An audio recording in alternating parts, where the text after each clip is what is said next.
Salve, salve, amigos do canal Detetives Vascaínos, que alegria estar de volta ao nosso convívio diário. Retornei ao Rio ontem, de férias, onde finalizei a última etapa desse descanso merecido, né? No litoral de Pernambuco. Agradecer toda a hospitalidade do povo local e, sobretudo, dos nordestinos, que também têm profunda adoração pelo nosso querido Vasco da Gama. E vamos tocando o barco por aqui para trazer as últimas informações do Vasco naquele toque que você já conhece. Rápido, objetivo e sem lenga-lenga. Direto ao ponto. Nessa minha ausência, muitas situações aconteceram, mas aqui a gente vai focar no momento atual do clube, que amargou aí a primeira derrota pelo Campeonato Carioca diante do Nova Iguaçu. E já tem pela frente o clássico dos milhões contra o Flamengo. Preparação, sinal de alerta, novos reforços, especulações. Enfim, vamos colocar tudo em pratos limpos. Mas antes, já sabe, te peço aquele like nesse trabalho aí embaixo, compartilhe o conteúdo do amigo, vire um membro do canal e ajude assim o Detetives Vascaínos a ampliar o seu alcance no YouTube. Bom, galera, a derrota de ontem diante do Nova Iguaçu, apesar das experiências que o Ramon colocou em prática, ligou sim um alerta em São Januário. Óbvio que no clube ninguém vai demonstrar essa preocupação, mas ela existe. O próprio capitão do Vasco, Medel, já deixou claro que o time precisa de reforços. O auxiliar técnico Emiliano Dias fez coro também. E o comandante mor do grupo, Ramon Dias, então nem se fala. Antes mesmo, né, de estender o seu contrato com o clube, batia na tecla da necessidade desse time se reforçar à altura. E apesar do Carioca não servir de parâmetro para o que vem pela frente, até pelo nível técnico do campeonato, dá sim para identificar pelo menos muitas situações que podem refletir lá na frente. Ontem, por exemplo, ficou muito claro que o plantel do Vasco está carente de opções, né? E não só no banco, viu? No time titular também. É nítido que as lacunas deixadas pelo Gabriel Peck e o Marlon Gomes, por exemplo, que foram vendidos, e do Paulinho, que infelizmente teve aquela grave lesão e que deve perder a temporada, precisam sim ser preenchidas o quanto antes. A SAF Vascaína teve um retorno grande de valores dessas vendas e o que a torcida está esperando é que a 777 se movimente, né, se mexa, faça aí mais investimentos ao atual grupo, né? E é bem verdade que o Wadson tá para estrear aí, tem aí o goleiro Keller, o lateral Victor Luiz, os volantes Pablo Galdames, o Juan Sforza, mas não dá para ter ainda uma certeza quanto ao aproveitamento desses jogadores. São verdadeiras incógnitas, né? Pontos de interrogações diante do que jogavam em seus antigos clubes. Desses daí, o único que a gente pode assim levar fé seria o Sforza, o oriundo do New Old Boys, né? Que tem ótimas recomendações, referências. Mas é aquele papo. O Orediano, quando chegou também, era uma promessa. E a gente viu o que deu.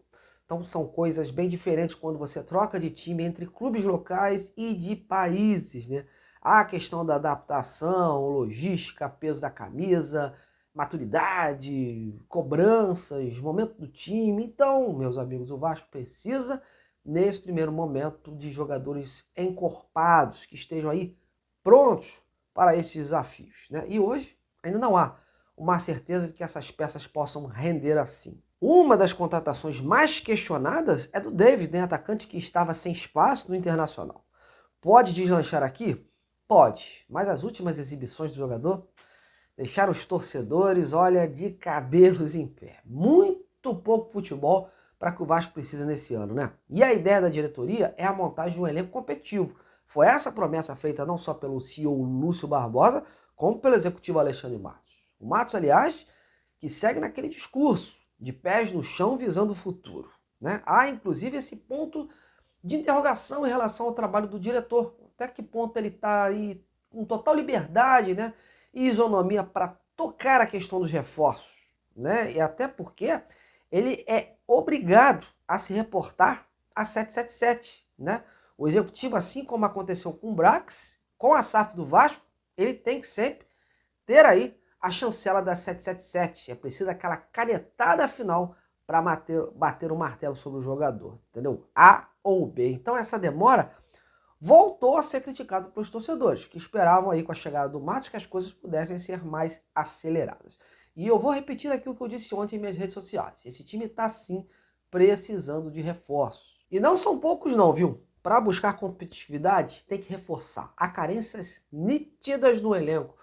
O Vasco não tem boas opções para o banco, né? E nem para o time titular. Então vai precisar se reforçar aí de 3 a 5 peças de qualidade. Caso contrário, voltará a recalcular, né, a rota no meio do caminho, como fez ano passado. Eu vejo aí a meiuca do Vasco a necessidade de um bom volante de contenção e de um jogador para o lugar do Paulinho, que está lesionado. Praxedes vem muito mal e eu não vejo aí outras opções para substituí-lo. Na frente, urgentemente, o Verratti precisa de um garçom para atuar ao seu lado e de um reserva de luxo, né? Ontem foi duro ver o Rossi em seu lugar. São características totalmente diferentes. Sobre novos reforços, o Vasco aguarda a chegada nessa sexta-feira do chileno Pablo Galdames, que se despediu do Genoa hoje em suas redes sociais, dando um indicativo de que está vindo por aí. E vai aguardar também o fim da participação da Argentina no pré-olímpico, né? Para receber o Juan Sforza, jovem vindo do New Old Boys. De ontem para hoje, alguns nomes foram ventilados aí em redes sociais, enfim, mas eu garanto que é mais especulação do que qualquer fato concreto. Mas a diretoria está atenta, até porque com esse elenco correrá riscos desnecessários na temporada. E provavelmente mais peças vão chegar aí. Resta saber se apostas ou jogadores prontos, né? O jogo de domingo, por exemplo, é um bom teste para o grupo do Ramon Dias, né? Pegará o Flamengo, a gente vai poder ver aí um novo desenho tático do Ramon, aliado ao grupo que colocará em campo e poderá bater de frente contra o rival, que conta aí com um elenco com mais opções. Aliás, sobre esse jogo, a tendência é que o Ramon coloque em campo, considera aí o que tem de melhor em suas mãos nesse momento. A zaga deve sofrer mudanças, o meio-campo idem. Fica a expectativa sobre o companheiro do Verratti, porque ontem os que entraram pouco acrescentaram. Aliás, a verdade é que a comissão técnica do Vasco está encarando o Campeonato Carioca como uma preparação para a temporada. Tá nítido isso. Eles estão rodando o time para saber quem pode colocar, quem pode contar, né, ou não para o restante do ano. E também para não desgastar aí, né, a equipe considerada titular. A tendência é que nos clássicos, principalmente, tenham aí a presença dos titulares. E nos demais jogos, uma ou outra peça aí vai se alternando. Por isso, meus amigos, a expectativa para ver essa resposta do elenco nesse primeiro clássico do ano contra um adversário que conta com um investimento alto. E para você, qual o melhor time que poderia entrar em campo contra o Flamengo? Opine, participe. Bom, antes da gente fechar esse primeiro informativo pós-férias, eu vou destacar aqui a chegada do volante Pablo Galdames, chileno de 27 anos, que está chegando amanhã ao Rio para assinar com o Vasco. Hoje tentei ir a fundo lá na Itália para buscar mais informações que pudessem aí contribuir sobre o jogador. Eu confesso que eu tive muitas dificuldades. Acredito até que por conta da pouca participação do gringo no futebol italiano. Para vocês terem ideia, o chileno se transferiu para o Genoa em 2021. Por lá, fez apenas 30 jogos e marcou um gol. Passou a temporada passada praticamente emprestado ao Cremonese, onde também fez um gol em 15 jogos. Voltou para o Genoa e fez apenas 4 jogos nesse ano passado. O seu melhor momento, né, foi no Vélez da Argentina, onde jogou entre 2019 e 2021. Mas a gente tem que pensar no presente, né? Estamos em 2024 e temos que saber como é que foi o seu aproveitamento recente. E eu consegui um pequeno depoimento, né, de um jornalista italiano especializado na cobertura do Genoa, o Andrea Chiapietra, que trabalha no jornal Século XIX. Ele foi bem objetivo, até pelo pouco aproveitamento do jogador, mas deixou o seu recado. E eu traduzi aqui e eu vou ler para vocês. Bom, vamos lá. Galdames chegou ao Genoa no verão de 2021. Foi a última contratação da presidência de Enrico Preziosi, que logo depois passou a sociedade para a 777 Partners. Ele não jogou muito com a camisa Rossoblo, como é chamado o Genoa, e também passou 6 meses emprestado ao Cremonese. Esteve sempre entre os reservas. Sempre foi considerado um excelente homem de vestiário, mas nunca um possível titular, nem mesmo na Série B. Meus amigos, preocupante, né? Vamos aguardar e torcer para que o Galdames que chega aqui seja o mesmo Galdames do Vélez, né? Onde se destacou. E é o que eu sempre digo, o Vasco precisa subir o nível das contratações. investiu muita grana num único jogador, numa posição que nem era assim tão carente, e quando na verdade precisa se reforçar mais assim, do meio para frente, onde o time ainda tem limitações visíveis e desde a temporada passada. Bora, Alexandre Matos, pra cima, diretor. Mas é isso, galera. Agora eu quero ouvir você.